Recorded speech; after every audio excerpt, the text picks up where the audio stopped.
भगवान की बाल लीलाएं प्रारंभ हुई। बाल लीलाओं में महाराज भगवान की माखन चोरी लीला बड़ी प्रसिद्ध हुई। क्यों भगवान को माखन प्रिय है?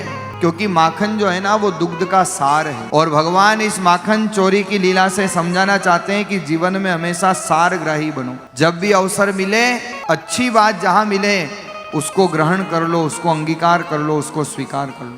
ठाकुर जी ने महाराज माखन चोरी के माध्यम से गोपिकाओं के हृदय को चुराया। माखन भगवान को बहुत प्रिय है क्योंकि दूध का सार है। एक बार योगेश्वर कृष्ण के पास दुर्योधन और अर्जुन दोनों गए। ये गाथा है महाभारत के समय की। जब दुर्योधन और अर्जुन दोनों गए तो दुर्योधन ने कहा, प्रभु पहले मैं आया, मैंने आपके दर्शन किए, इसलिए आप कृपा करो और कृपा करके पहले मुझे वरदान दो।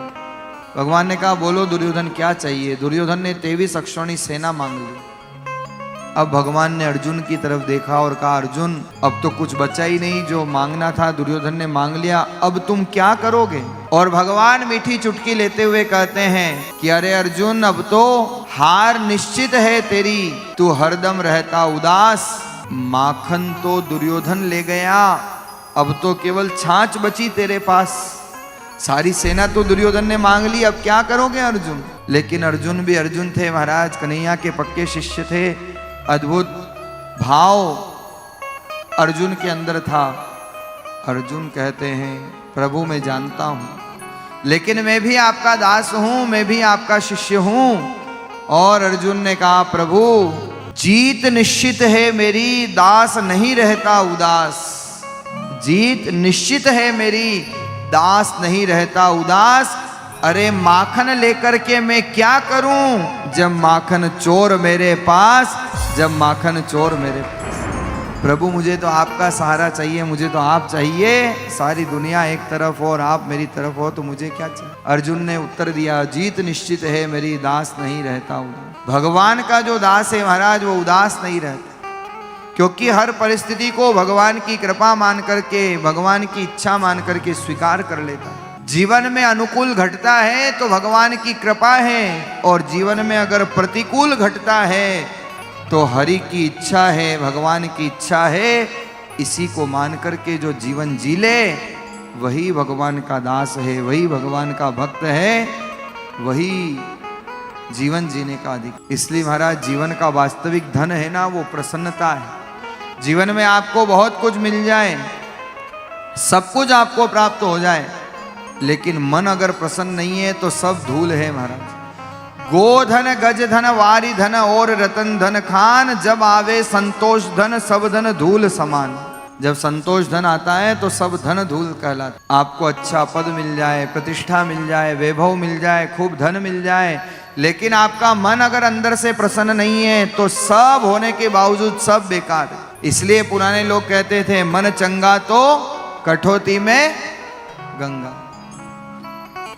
जीवन का वास्तविक धन है मन की प्रसन्नता, अंतरात्मा की प्रसन्नता। जीवन में कुछ है तो प्रसन्न रहो, कुछ नहीं है तो प्रसन्न रहो।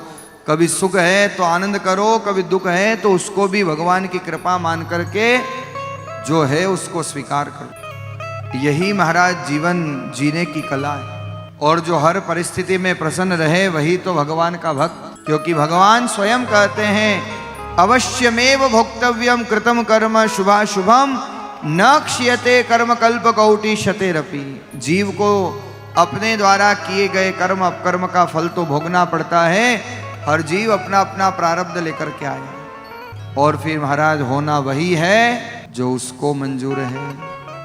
इसलिए रामचरितमानस में गोस्वामी जी वर्णन कर रहे हैं, होई सोई जो राम रचि राखा।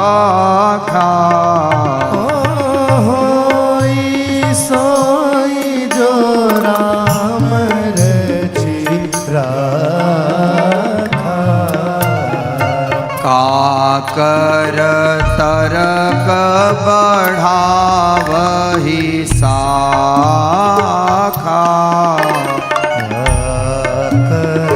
तरक बढ़ावहि साखा। करम प्रधान महान विश्व रचिरा कर्म प्रधान विश्व रचिरा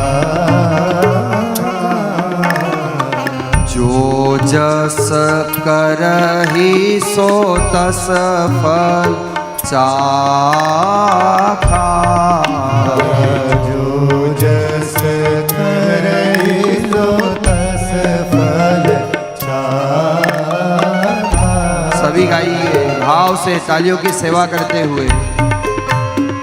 मंगल भवन अमंगल हारी ओ मंगल भवन अमंगल हारी द्रव हो सो दशरथ अजीर बिहारी द्रवहु सुदशरथ अजर बिहारी। जीवन में महाराज वही सोई जो राम रचिरा का होना वही है जो राम ने जो परमात्मा ने रचा। इसलिए जीवन में महाराज जो कुछ भी जीवन में घटे पर हमारे अंतरात्मा की प्रसन्नता हमारा अपना आनंद वो समाप्त नहीं होना चाहिए। परिस्थितियां बदले पर मनस्थिति नहीं बदलनी चाहिए। जीवन में महाराज सब पढ़ाया जाता है, त्रिकोण चतुर्कोण षटकोण अष्टकोण सब पढ़ाया जाता है, पर जो सबसे जरूरी है वो है दृष्टिकोण, और दृष्टिकोण नहीं पढ़ाया जाता, बाकी सब पढ़ाया जाता है। क्योंकि यथा दृष्टि तथा सृष्टि, जैसी दृष्टि होगी वैसी सृष्टि होगी। काला चश्मा पहनोगे तो सब काला दिखेगा, गुलाबी पहनोगे तो सब गुलाबी दिखेगा। यथा दृष्टि तथा सृष्टि। तो भाव यही है महाराज कि जीवन में चाहे धूप हो चाहे छाया हो, प्रभु का प्रसाद मान करके जीवन में हमेशा आनंदित रहना चाहिए। क्योंकि जीवन का सबसे बड़ा धन आपकी अंतरात्मा की प्रसन्नता है। इसलिए महाराज जीवन में हर समय प्रसन्न रहो, व्यस्त रहो, मस्त रहो, क्योंकि जिसकी मस्ती जिंदा है उसकी हस्ती जिंदा है, और जिसकी मस्ती जिंदा नहीं है वो जबरदस्ती जिंदा है। ये बात मैं आपको इसलिए कह रहा हूँ क्योंकि बहुत सारे चेहरे मुझे ऐसे देख रहे हैं जैसे कि उनको जबरदस्ती ला के बिठा दिया। अरे भाई यहाँ आए हो तो प्रसन्न रहा करो, आनंदित रहा करो। 4 पंक्तियां दे देता हूँ विजयपुर वालों को कि फूल आज खिलकर उदास है, समुद्र को भी पानी की प्यास है, एक बार सब मिलकर के मुस्कुरा दो, अरे श्री जी बाबा को अच्छी हंसी की तलाश है, छोगाला छेल को अच्छी हंसी की तलाश। जीवन में महाराज प्रसन्नता होनी चाहिए। सारे संसार का दुख छोड़ के तो आप पांडाल में आए कथा सुनने, और यहाँ भी महाराज संसार का ही चिंतन करेंगे तो फिर संसार बनाने वाले से नहीं जुड़ पाएंगे, हरि से नहीं जुड़ पाएंगे। इसलिए जीवन का सूत्र बना लो, जीवन में परिस्थितियां बदले पर मनस्थिति नहीं बदलनी चाहिए। कभी सम्मान तो कभी अपमान, कभी घी तो कभी चने, वाहवाहरे मौज फकीरों की, वाहवाहरे मौज फकीरों की। कोई दिन ओढ़े शाल दुशाला, कोई दिन लबरक लीरा की, वाहवाहरे मौज फकीर। यही जीवन है महाराज, यही जीवन का आनंद है, और यही भगवान सिखाते हैं। इसलिए भगवान कहते हैं कि सारग्राही बनो। सारग्राही का तात्पर्य यही तो है, जीवन में जो अच्छा हो, जीवन में जो सार हो, जीवन में अपने अंतर मन की प्रसन्नता, यही जीवन का सार होना चाहिए। आइए भगवान माखन लीला की चोरी, माखन लीला चोरी भगवान की जगत प्रसिद्ध होती है। सारे गोकुल में नहीं महाराज, पूरे ब्रजमंडल में कन्हैया के माखन चोरी का भाव यत्र तत्र सर्वत्र गूंजने लगा। और महाराज अब तो भगवान ने मंडल बना लिया। मंडल बनाया क्यों? क्योंकि भगवान ने सोचा अकेले अकेले माखन पाओ तो आनंद नहीं आता, बांट चूट के खाना और वैकुंठ में जाना। बांट चूट के खाएंगे तो आनंद आएगा। भगवान ने महाराज मंडल तैयार कर लिया गोप ग्वालों का, और मंडल तैयार किया। तो जब मंडल तैयार हो गया तो उसका नाम रखा। क्या नाम रखा?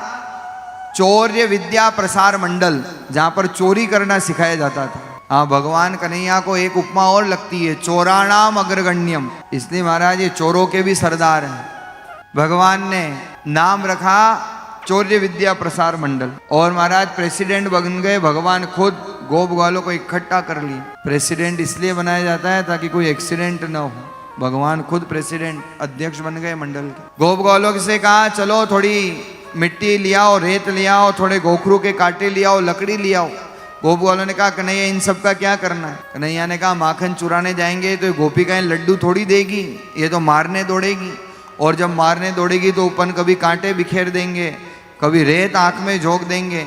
और महाराज लकड़ी, बोले लकड़ी से पहले बजा के देख लेंगे कि अंदर माल है कि नहीं है। नहीं तो आजकल ये गोपिकाएं बड़ी होशियार, खाली छीका टाक देती है, मेहनत भी करो हाथ कुछ नहीं लगे। तो भगवान ने महाराज लीला करी और पूरे गोकुल में धूम मचा दी। भगवान ने घर घर में जाकर के गोपिकाओं के आंगन में कन्हैया माखन चोरी करने लगे। लेकिन महाराज एक गोपी थी जिसका नाम था प्रभावती। ये प्रभावती नाम की गुजरी बड़ी हटीली थी। आपने मेवाड़ में कहवे 1.5 शाणी, तो ये बड़ी हटीली थी। ये पंचायती करने लगी एक पेड़ के नीचे बैठकर, और सखियों से कहती है अरे हाँ हाँ तुम्हारे यहाँ आता होगा माखन चोरी करने, मेरे यहाँ जिस दिन आएगा ना तो बता दूंगी माखन चोरी करना क्या होता है।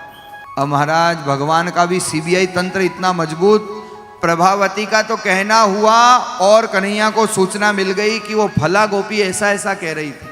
भगवान ने कहा अच्छा अपने को निमंत्रण दे रही है तब तो जल्दी चलना चाहिए, देर करनी ही नहीं चाहिए। अगले दिन सुबह सुबह ही भगवान जल्दी चले गए गोप ग्वालों को लेके, और गए प्रभावती के घर पे। तो क्या देखा, प्रभावती तो महाराज माखन तैयार करके छीका लटका के पड़ोस में पंचायती करने गई, बातें करने गई। इधर भगवान आ गए, दरवाजा खोला, अंदर गए और ऊपर बजा के देखा छीका भरा हुआ माखन से। भगवान ने गोप ग्वालों को एक के ऊपर एक खड़ा किया, ऊपर पहुंचे और माखन पाने लगे। बड़ा आनंद आया। नीचे ही नीचे भगवान का दुबला पतला वो मित्र मनसुखा वो दब रहा था। कन्हैया तो ऊपर माखन पा रहे थे। मनसुखा ने देखा वाह ऊपर माखन खा रहा है। मनसुखा ने कहा वाह खुद तो ऊपर माखन खा रहा है, मेरा यहाँ तेल निकल रहा है। और महाराज भगवान ने छीका फोड़ा, माखन सब गोप ग्वालों में बांटा। इतने में तो महाराज वो प्रभावती आ गई। अब जैसे ही प्रभावती आई दरवाजा को दिया धक्का, पर दरवाजा बंद अंदर से। समझ गई कि कन्हैया आया है माखन चोरी करने गोप ग्वालों के साथ। अब चिल्लाने लगी जोर से खोल खोल दरवाजा खोल, खोल दरवाजा खोल। अब भगवान चतुर चूड़ामणि महाराज, भगवान ने क्या किया, जितना जोर वो लगाती भगवान उतनी सांकल ढीली कर देते, फिर जोर लगाती फिर सांकल ढीली करते। जैसे ही उसने पूरा जोर लगाया भगवान ने सांकल खोली, धड़ाम से आकर के गिर पड़ी। जैसे ही आकर के गिरी महाराज जितने गोप ग्वाले थे सब भाग गए, लेकिन कन्हैया आखिरी में जाने लगे तो चरण हाथ में आ गए। पकड़ लिया प्रभावती ने और पकड़ करके खड़ी हुई महाराज वो गुजरी, हाथ पकड़ा और कहा क्यों रे, पूरे गोकुल वासियों के नाक में दम कर रखा है, चल आज तुझे रंगे हाथ पकड़ा है, आज तेरी मैया से मैं शिकायत करूंगी। अब कन्हैया तो कन्हैया महाराज, स्टेरिंग बदलने में भगवान को टाइम थोड़ी लगता है। भगवान तो एकदम करुणाद्र हो गए, कहने लगे अरे गोपी छोड़ दे, अब नहीं आऊँगा, अब कभी नाम नहीं लूँगा, ये नहीं करूँगा वो नहीं करूँगा। पर वो भी हटीली थी, एक बात नहीं सुनी उसने। अब हाथ पकड़ करके घसीट करके ले जाने लगी कन्हैया को। कन्हैया ने सोचा है तो बड़ी जबरी है, बड़ी हटीली है। कन्हैया ने कहा अरे गोपी इतनी क्या निष्ठुर है, इतना क्या कठोर दिल रखती है, मेरा हाथ दुखने लग गया, कम से कम इतना तो कर, मेरा हाथ दुख रहा है, ये हाथ छोड़ के दूसरा हाथ पकड़ ले। अब उसने महाराज बड़ा सा घूंघट निकाल रखा था, सुना, चलो इसकी इतनी बात तो सुनो। और महाराज दूसरा हाथ पकड़ने का कन्हैया ने कहा, उसने पकड़ लिया। अब गई दौड़ी दौड़ी और आवाज लगाती है, हे माँ यशोदा बाहर निकल, देख तेरे लाला को रंगे हाथ पकड़ के लाई हूं। माँ यशोदा दौड़ी दौड़ी आई, क्या हो गया ऐसा आज, और झट उस प्रभावती ने आगे किया। लेकिन माँ यशोदा ने कहा, हे प्रभावती पहले देख तो ले, तेरी आंख है कि आलू की फांक है, देख मेरा कन्हैया है कि तेरा खुद का छोरा है। और घूंघट हटा के देखा तो उसी का छोरा निकला। भगवान ने क्या किया, भगवान ने कहा था ना दूसरा हाथ पकड़ ले, तो दूसरा हाथ तो नहीं पकड़ाया, दूसरे का हाथ पकड़ा दिया। हाँ वो तो मस्ती में चली जा रही थी, वो प्रभावती का ही छोरा पास से निकल रहा था, कन्हैया ने उसका हाथ पकड़ा दिया और वो मस्ती में चली जा रही थी। पहुंच गई चुपचाप बिना कुछ बोले दबे पांव अपने घर की तरफ निकल गई। रास्ते में कन्हैया मिले और कहा जय राम जी की। हो गई शिकायत। प्रभावती ने तो हाथ जोड़ लिया और कहा, कन्हैया अब कभी तेरी शिकायत नहीं करूंगी, तू तो रोज आया। क्योंकि महाराज गोपिकाएं बाहर तो शिकायत करके आनंद लेती थी, लेकिन हर रोज मन ही मन प्रार्थना करती थी। क्या प्रार्थना करती है गोपिकाएं? अरे आप भी रोज भगवान से कहा करो जो गोपिकाएं कहती थी। गोपिकाएं भगवान से एक ही प्रार्थना करती थी, सुन सुन रे म्हारा प्यारा रे सांवरा, सुन सुन रे म्हारा प्यारा रे सांवरा, कद म्हारे आंगणिये पधारोला, कद मारे आंगणे पधारोला, कद म्हाने दर्श दिखावोला, कद मारे दर्श दिखावोला, अरे सुन सुन रे म्हारा प्यारा रे सांवरा, सुन सुन रे मारा प्यारा रे सांवरा, सभी गाइए तालियों की सेवा करते हुए भाव से।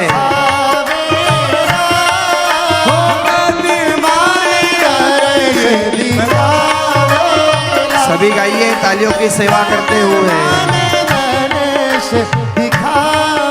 कहिए ठाकुर जी से महाराज भाव से,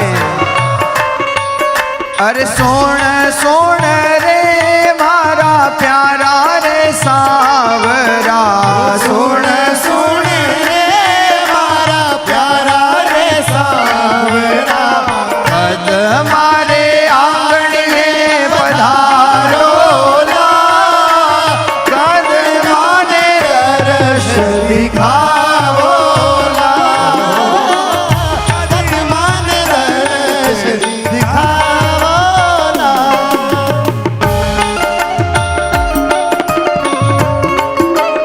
बोलिए बाल कृष्ण भगवान की जय हो।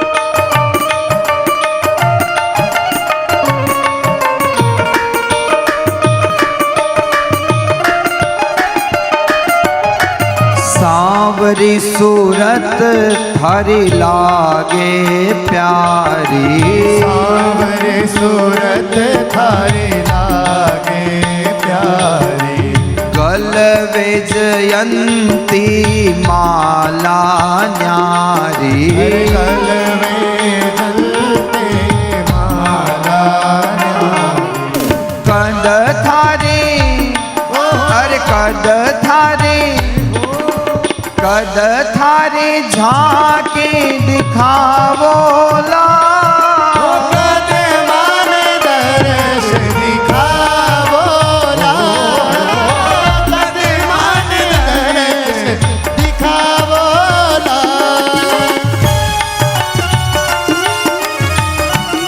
बोलिए सांवरिया सेठ की।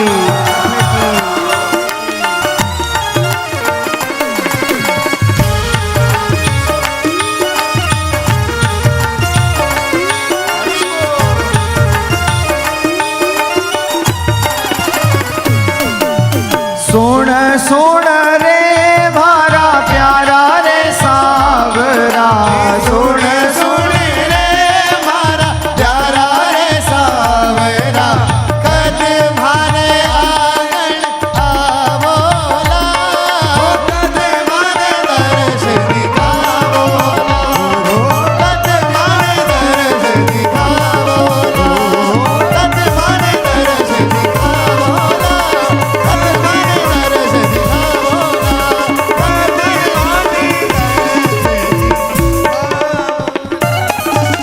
बोलिए बाल कृष्ण भगवान की। जय। आइए महाराज, गोपिकाएं रोज प्रार्थना करती है, प्रभु कब आप आओगे, कब कृतार्थ करोगे और कब जो है हमारे आंगन का माखन पाओगे।